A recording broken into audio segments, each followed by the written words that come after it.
Building में आग लग गई है जिसमें 2 लोगों की मौत हो गई है। बबन शर्मा की बेटी और नाती की मौत हुई है। बताया जा रहा है कि आग सुशीला आनंद होम के ऊपरी तल्ले में लगी, जहां पर कंस्ट्रक्शन के कई सामान रखे हुए थे। आग लगने से घर में रखे सिलेंडर में भी ब्लास्ट हो गया, जिससे और आग जो है और भयावह हो गई। फायर ब्रिगेड की टीम जो है तुरंत वहां पर पहुंची। 7 गाड़ियों की मदद से आग पर काबू पाने की कोशिश की जा रही थी। वहीं लाखों के सामान जलकर खाक हो गए। शॉर्ट सर्किट से आग लगने की आशंका जताई जा रही है। तो दानापुर की तस्वीरें में आपको दिखा रहे हैं, जहां अगलगी में लाखों का नुकसान हुआ है। आरपीएस मोड़ के पास ये देखिए तस्वीरें कैसे धू कर जल रहा है। आरकेपुरम के एक बिल्डिंग में आग लगी है। हालांकि 7 गाड़ियां फायर ब्रिगेड की मौके पर पहुंची। आग लगने के बाद झुलसने से 2 लोगों की मौत भी हो गई है। आग से सिलेंडर में भी धमाका हुआ, जिससे आग और तेजी से यहां फैल गया। तो 2 तस्वीरें में आपको दिखा रहे हैं। बिल्डिंग में भीषण आग लगी, लाखों का नुकसान का अनुमान है। वह इस हादसे में झुलसकर 2 लोगों की मौत हुई है। दानापुर से एक खबर आई, जहां आरकेपुरम में एक बिल्डिंग में आग लगी और अमरजीत हमारे सहयोगी हमारे साथ फोन लाइन पे जुड़ा। अमरजीत, क्या आग अब भी लगी है या उस पर काबू पा लिया गया है? देखिए, आग अभी भी नहीं बुझ पाई है, लेकिन आग पर काबू पाने का प्रयास लगातार जारी है और हाइड्रोलिक भी मंगाया गया है ताकि आग पर काबू पाया जा सके। 7 दमकल की गाड़ियां जो है मौके पर मौजूद है और लगातार जो है पानी की बौछार की जा रही है, साथ ही केमिकल का बौछार किया जा रहा है।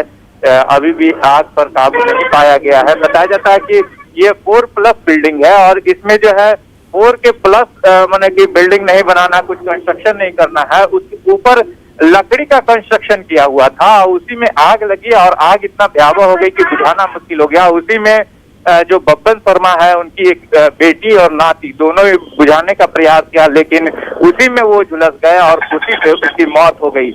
इसमें जो है गैस सिलेंडर भी फटे हैं, जो घर में रखा हुआ था गैस सिलेंडर वो भी फटा है। इससे जो है आसपास के माहौल में काफी डर का माहौल हो गया और आग इतना भयावह था कि बुझा पाना काफी मुश्किल था। इस वजह से तस्वीरें भी हम अपने दर्शकों को दिखा पा रहे हैं अमरजीत कि कैसे आग बुझाने की कोशिश की जा रही है। बहुत बहुत शुक्रिया आपका। और अमित हमारे सहयोगी सीधे हमारे साथ जुड़े हुए हैं। अमित, जैसी जानकारी मिल रही है, आग भयंकर तरीके से लगी थी। 7 दमकल की गाड़ी वहां पर पहुंची है, लेकिन आग पर काबू नहीं पाया जा सका। क्या ताजा हालात है वहां? देखिए अनूप, अभी जो है हालात पूरे तरह से नियंत्रित नहीं हुआ है। अभी भी यहाँ पे जो है जो आग की जो धुएं हैं वो उठ रहे हैं। लगते जो है वो फायर ब्रिगेड के जो कर्मी हैं उनका कहना है कि अभी भी कुछ जगहों पे आग लगी हुई है। अभी जो फायर ब्रिगेड की जो गाड़ी थी, 7 गाड़ी सुबह से आग पर काबू पाने के लिए जद्दोजहद कर रही थी। अभी 3 गाड़ियों को और बुलाया गया है, तो कुल मिलाकर के 10 दमकल की गाड़ी जो है वो यहाँ पे आग बुझाने के लेकर काम कर रही है। सबसे बड़ी बात रही कि एक छोटी सी चूक जो है वो जानलेवा साबित हुई है। एक बड़ी घटना में जो है वो परिवर्तित हुआ। जो जानकारी मिली है फायर के जो कर्मी हैं उनसे जो हमारी बात हुई, तो यहाँ पे जो महिला थी वो घर के बाहर, फ्लैट के बाहर जो है ये सुशीला जो है ये अपार्टमेंट है, तो उसके टॉप फ्लोर पे इलीगल तरीके से ये इस फ्लैट का निर्माण किया हुआ था और फ्लैट में 3 ताला मार करके वो बाहर फूल तोड़ने गई थी और इसी दौरान शॉर्ट सर्किट हुई और उसके बाद जो है विकराल रूप जो है देखते ही देखते आग ने ले लिया और फिर आग बुझाने का जद्दोजहद जो है फ्लैट में जो लोग मौजूद थे, एक महिला और एक बच्चा जो है वो फ्लैट में मौजूद था, तो वो दोनों जो है आग पे कंट्रोल करने की कोशिश उन्होंने की और इसी दौरान वो दोनों झुलस गए और झुलसने के कारण गंभीर रूप से वो घायल हुए। इलाज के लिए जब निजी अस्पताल में ले जाया गया, वहाँ वो दोनों दम तोड़ दिए। अमित, फिलहाल ये भी जानकारी मिल रही है कि सिलेंडर भी ब्लास्ट हुए हैं और जो जैसे तस्वीरें हम देख पा रहे हैं, आसपास काफी घर भी हैं। क्या दूसरे घरों को भी नुकसान हुआ है आग से? देखिए बिल्कुल, यहाँ पे चूंकि घर में सिलेंडर रखे हुए थे तो उस कारण से जब गैस जो है जब आग की लपटें बढ़ने लगी तो गैस सिलेंडर जो है वो ब्लास्ट हुआ और सबसे बड़ा जो वजह रहा वो आग फैलने का वो ये भी रहा अनूप कि गैस सिलेंडर विस्फोट हुआ। जब यहाँ पे फायर कर्मी पहुंचे थे, जैसे उनसे हमारी बात हुई तो उन्होंने कहा कि चूंकि 3 ताला लगा हुआ था, तीनों ताला का तोड़ पाना संभव नहीं था। प्रयास किया गया लेकिन जब नहीं टूटा तो बगल के जो अपार्टमेंट है रौनक संदीप सोडी अपार्टमेंट जो है उसके टॉप फ्लोर पे जा करके यहाँ से जो है दमकल की गाड़ियों से पानी की बौछार करनी पड़ी और अभी भी जो है यहाँ इस फ्लैट में जो है वो आग लगी है। धुआं की जो निकासी जो है वो लगातार देखने को मिल रही है। तो यहाँ पे किसका ये अपार्टमेंट है, कोई जानकारी मिल पाई? मालिक कौन है और कैसे अवैध कंस्ट्रक्शन किया गया? नहीं, बिल्कुल हम बात करते हैं एक हैं यहाँ पे SHO है दानापुर के, इनसे जानते हैं क्या घटना हुई, किस तरह से जो इलीगल कहा जा रहा है कि कंस्ट्रक्शन था। हम एक बार फिर से दिखा रहे हैं कि यहाँ देखिए ये इलीगल कंस्ट्रक्शन जो है वो टॉप फ्लोर पे किया हुआ था और पेंटा हाउस जो है वो बनाया हुआ था, जिसके बाद जो है ये आग की घटना हुई और उस वजह से यहाँ विकराल रूप लिया। एक हैं SHO दानापुर, बात करते हैं, इनसे जानते हैं। सर, क्या सूचना मिली थी, किस तरह से ये आग की घटना हुई, कितनी कैजुअल्टी? सुबह लगभग 6 बजे हम लोगों को सूचना मिली कि आर समाज मंदिर रोड लेन नंबर 2 में एक फ्लैट में आग लग गई है। तो इमीडिएट हम लोगों ने जो हमारा कार्रवाई होता, fire brigade, police patrolling, ambulance वगैरह को मैंने लाइनअप किया। लाइनअप करने के बाद तो कार्रवाई प्रारंभ है और इस घटना में पता चल रहा है कि बबन शर्मा जी का फ्लैट है, उनके ऊपर वो सेट बनाए हुए हैं, वहीं से आग प्रारंभ हुई है। ऐसा कैजुअल्टी भी बताइए। हेलो, 2 कैजुअल्टी हुई है। 2 कैजुअल्टी हुई है, बबन शर्मा की बेटी और उसका नाती बताया जा रहा है 12 वर्ष का। और आगे अभी वो लोग को पोस्टमार्टम के लिए हम लोग भेजे हैं और देखते हैं आगे क्या होता है। आप इसी मेरे पड़ोस में मकान है। सूचना मिली थी, कैसे आप देखा ये? सुबह 6 बजे ये आगे घटना हुई है और सुबह जब कुछ लोग फूल तोड़ने नीचे आए थे तो उन्होंने देखा धुआं निकल रहा है ऊपर से। तब इन्होंने हल्ला किया और सामने वालों ने देखा कि इसमें आग की लपट निकलने लगी है। तब लोगों ने बताया कि इसमें आग लगा है। उसके बाद फिर लोगों ने पुलिस थाना और ये फायर ब्रिगेड को फ़ोन किया। उसके बाद सभी लोगों ने, अपार्टमेंट के सारे लोगों ने मिलकर उसमें प्रयास किया, लेकिन बिल में आगे ताला लगा हुआ था, छत पे भी ताला लगा हुआ था, जिसके कारण से लोग सहयोग पहुँचाने में विलम्ब हुआ, ताला तोड़ने में दिक्कत हुआ। बड़ी लापरवाही जो। चलिए अमित, आप नजर बनाए रखिए, हम आगे भी अपडेट लेंगे। तो देखिए, दानापुर के RK पुरम में भीषण आग लगी है। एक फ्लैट के ऊपरी तल्ले में, अपार्टमेंट के ऊपरी तल्ले में आग लगी और इस आगलगी में 2 लोगों की मौत हुई है। बताया जा रहा है कि एक महिला और एक बच्चे की मौत हुई है। हालांकि बताया जा रहा है अवैध कंस्ट्रक्शन की वजह से यहां आग लगी और इस दौरान सिलेंडर ब्लास्ट भी हुआ। 7 दमकल की गाड़ियों को बुलाया गया था पहले, लेकिन जरूरत के हिसाब से 3 और दमकल गाड़ियों को बुलाया गया। आग अब भी लगी है, उस पर काबू पाने की कोशिश अभी भी जारी है। मुंगेर के तारापुर के JDU विधायक और पूर्व मंत्री मेवालाल चौधरी का निधन हो गया। कोरोना से संक्रमित मेवालाल चौधरी पटना के पारस अस्पताल में उन्होंने आखिरी सांस। और देखिए, मेवालाल चौधरी के निधन पर RJD विधायक डॉक्टर मुकेश रोशन ने शोक संवेदना जाहिर की। साथ ही उन्होंने बिहार की बदहाल स्वास्थ्य व्यवस्था पर सवाल भी उठाए। बहुत दुखद घटना है। जिस तरह से कोरोना का वायरस जो है बिहार में लगातार बढ़ रहा है, हमको लगता है कहीं ना कहीं व्यवस्था पे सवाल है। आखिर व्यवस्था 14 महीना हो गया, आपका क्या व्यवस्था हुआ? पूरे बिहार सरकार ही नहीं, पूरा स्वास्थ्य महकमा जो है वो विफल है। जब एक माननीय सदस्य को नहीं बचाया जा सकता है तो आम आदमी का क्या होगा? आप भगवान भरोसे राम चल रहा है। पूर्व शिक्षा मंत्री और JDU विधायक मेवालाल चौधरी के निधन पर बिहार के पंचायती राज मंत्री सम्राट चौधरी ने गहरी संवेदना जाहिर की। मेरे लिए तो पारिवारिक और व्यक्तिगत दोनों क्षति है कि जिस तरह वो तारापुर के विकास के कार्यों को आगे कर रहे थे और लगातार, और इस तरह के कोरोना से मृत्यु होगी ये कल्पना से बाहर। जिस तरह हो रहा है ये हम लोगों को सोचने की भी जरूरत है कि विधायक सांसद को भी हम बचा नहीं पा रहे हैं। तो पूरी तरह ये हम लोगों के लिए चिंता का विषय है और भी स्वास्थ्य की चीज़ों को और मजबूत करने की जरूरत है। और हम लोगों को परहेज भी करना पड़ेगा लोगों से, आम लोगों से, क्योंकि हम पॉलिटिकल वर्कर हैं, आम लोगों से भी बचने का प्रयास करना होगा। व्याख्याता से लेकर और कुलपति के पद को सुशोभित करने वाले और राजनीति के क्षेत्र में विधायक से लेकर और मंत्री का पद सुशोभित करने वाले आदरणीय प्रोफेसर मेवालाल चौधरी के निधन पर हम सब काफ़ी दुखी हैं, पूरा बिहार दुखी है। उनके जाने से शिक्षा जगत और राजनीति जगत दोनों की अपूरणीय क्षति हुई है। कोरोना की खतरनाक रफ्तार के मद्देनजर बिहार में 15 मई तक नाइट कर्फ्यू का ऐलान किया गया है। क्राइसिस मैनेजमेंट ग्रुप की मैराथन बैठक के बाद सीएम ने यह ऐलान किया।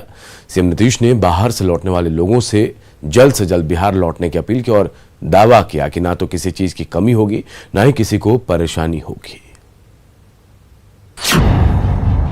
बिहार में 15 मई तक नाइट कर्फ्यू।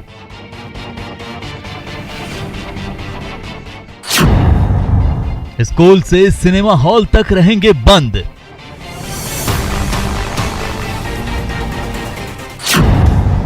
शादी से श्राद्ध तक के लिए नया नियम। सीएम की अपील, लौटने वाले जल्द आ जाएं। आशंका लॉकडाउन की थी, मगर मुख्यमंत्री सचिवालय के संवाद कक्ष में क्राइसिस मैनेजमेंट ग्रुप की 7 घंटे तक चली मीटिंग के बाद सीएम नीतीश कुमार ने राज्य भर में नाइट कर्फ्यू का ऐलान किया। प्रतिदिन रात्रि में 9 बजे से लेकर के सुबह 5 बजे तक नाइट कर्फ्यू लागू रहेगा।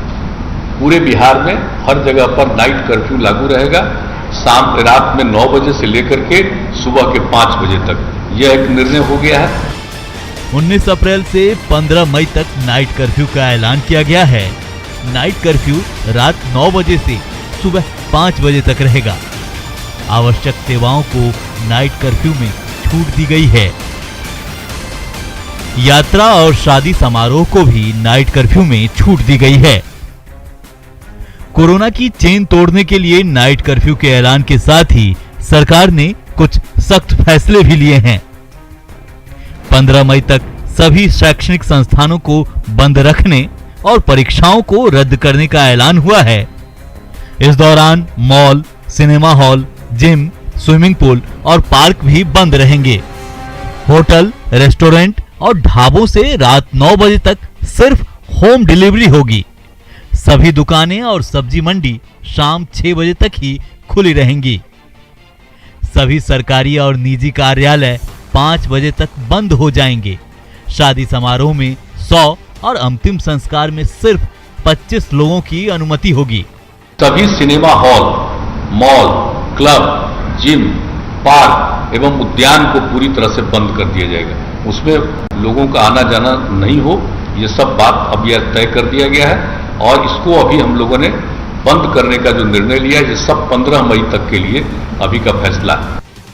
कोरोना को मात देने के लिए सीएम नीतीश ने टेस्टिंग, ट्रेसिंग और ट्रीटमेंट के फॉर्मूले पर कई बड़े ऐलान किए।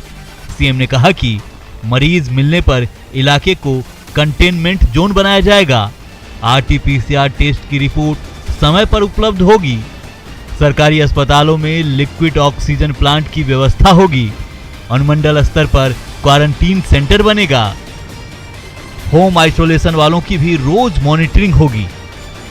इसके अलावा सीएम ने बाहर से बिहार लौटने वाले लोगों से जल्द लौटने की अपील भी की है। जो लोग भी बाहर हैं, हम लोगों का अनुरोध है कि जितना जल्दी से जल्दी हो सके लोग लौट आए।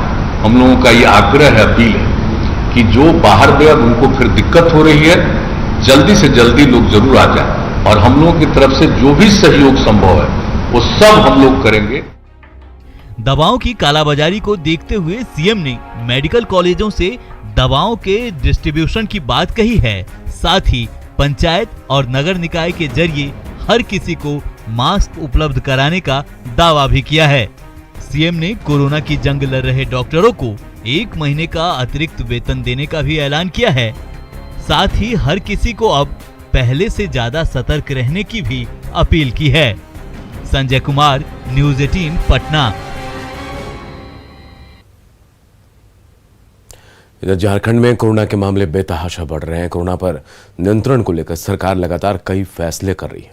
सरकार ने एक बार फिर सख्त कदम उठाते हुए school, college, training centre, anganwadi केंद्र को बंद करने समेत कई अहम फैसले लिए हैं।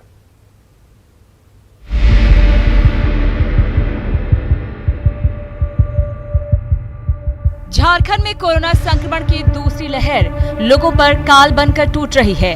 सरकार की नई गाइडलाइन के बाद भी कोरोना संक्रमण के पुराने रिकॉर्ड टूट रहे हैं, जिसे लेकर सरकार ने एक बार फिर कड़े फैसले किए हैं। सीएम हेमंत सोरेन ने राज्य में school, college, training centre, anganwadi केंद्र को बंद करने का फैसला लिया है। साथ ही राज्य में होने वाली सभी तरह की परीक्षाओं को भी अगले आदेश तक स्थगित कर दिया है। शादी समारोह में अब 50 लोग ही शामिल हो सकेंगे। इससे पहले 200 लोगों को शादी में शामिल होने की छूट दी गई थी। ये निर्णय लिया गया है कि सभी स्कूलें अब बंद होंगी, सभी कॉलेजेस बंद होंगे, सभी कोचिंग संस्थाएं बंद होंगी, सभी ट्रेनिंग संस्थाएं बंद होंगी, सभी आईटीआई बंद होंगे, सभी आंगनबाड़ी केंद्र बंद होंगे। शादी के कार्यक्रम में अधिकतम संख्या जो 200 रखी गई थी उसको घटाकर 50 कर दिया गया है। 50 से अधिक लोगों की संख्या ना बढ़ाएं, ये हम लोगों का आग्रह होगा। और राज्य में होने वाली आगामी जितने भी परीक्षाएं हैं, किसी भी स्तर की, स्कूल के हों, कॉलेज के हों, एंट्रेंस हों या फिर किसी भी संस्थागत परीक्षाएं हैं, सभी परीक्षाओं को अगले आदेश तक रद्द किया जाता है। सीएम हेमंत ने कहा कि कोरोना संक्रमण को हल्के में लेना काफी खतरनाक साबित हो सकता है। वहीं लोगों से बेवजह बाहर ना निकलने की अपील भी की है। इस संक्रमण को कंट्रोल करने के हित में हो, इसलिए आप सब लोगों से आग्रह है हमारा कि इस संक्रमण को बहुत हल्के में ना लें। पहले के संक्रमण से ये अभी के संक्रमण एक घातक रूप में हम लोग के सामने आ रहा है, जहां बच्चे, बूढ़े, नौजवान सभी लोग इसके लपेट में आ रहे हैं। इसलिए सभी, विशेषकर नौजवानों से मेरा आग्रह है कि थोड़े दिनों के लिए हम लोग अपने मौज मस्तियों को, अपने चीज़ों को बंद करें, इधर उधर बेवजह घूमना बंद करें, ताकि इसका जो चेन रिएक्शन है, इसमें ठहराव आए, इसमें रुकावट हो। कोरोना संक्रमण के चेन को ब्रेक करने को लेकर सीएम ने लोगों से मास्क और सोशल डिस्टेंसिंग के पालन की अपील भी की है। आप लोगों से आग्रह है कि अभी बेवजह कोई भी शहर में ना घूमे, और जो भी आवश्यकता अनुसार कोई भी निकलते हैं, विशेष परिस्थिति पे आप निकल सकते हैं, लेकिन मुंह में मास्क जरूर लगाएं। लोगों से दूरियां जितना अधिकतम आप बना सकते हैं उतना बना के रखें। दरअसल सीएम हेमंत ने कोरोना के बढ़ते खतरे को देखते हुए शनिवार को सर्वदलीय बैठक भी की थी, जिसमें सीएम को कोरोना पर नियंत्रण को लेकर कई सुझाव भी मिले थे। न्यूज़ 18 के लिए रांची से संवाददाता अविनाश कुमार की रिपोर्ट। झारखंड में कोरोना की रफ्तार बेकाबू हो गई है। 24 घंटे में कोरोना के 3,992 नए मरीज मिले। वहीं कोरोना से रिकॉर्ड 50 लोगों की मौत की भी खबर है। सबसे ज्यादा रांची में 1073 मरीज मिले हैं, तो वहीं सबसे ज्यादा 17 लोगों की मौत पूर्वी सिंहभूम में। झारखंड में एक्टिव मरीजों की संख्या बढ़कर 28,010 हो गई है।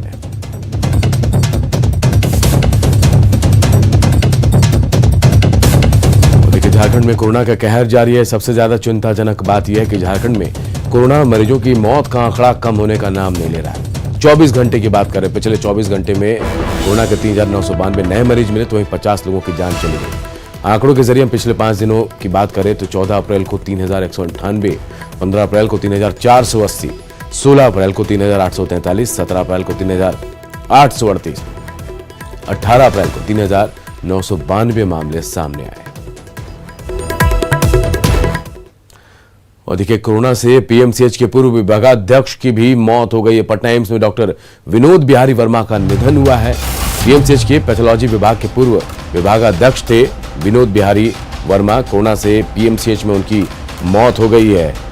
पटना एम्स में डॉक्टर विनोद बिहारी वर्मा का निधन हो गया है और पैथोलॉजी विभाग के पूर्व विभागाध्यक्ष थे विनोद बिहारी वर्मा।